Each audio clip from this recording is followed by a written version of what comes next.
So today we're here to talk about Feng Shui in your home office.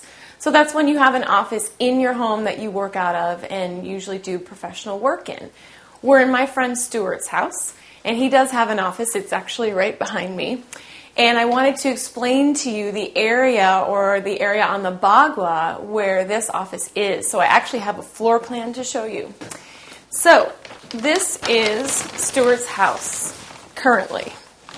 And wherever the door is to the house, this is the front door, that's where career is going to be. And then directly opposite career is fame. So Stuart's office is here in fame. But as you can see, it's sort of a separate structure. It looks like maybe it was added on later after the house was built, and it kind of sticks out here on its own. So we're actually going to talk about later how to pull this room energetically into the rest of the house, to incorporate it into the rest of his life, actually.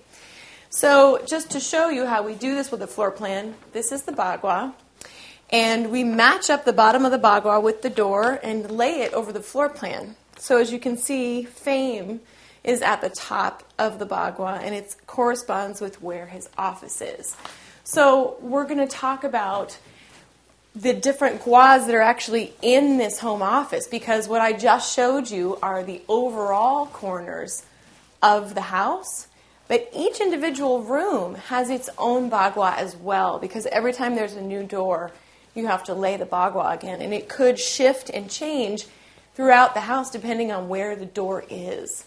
So we're going to talk about what that means to have an office in fame. And fame doesn't necessarily mean being famous, but it's also about reputation. And do people perceive you for who you truly are?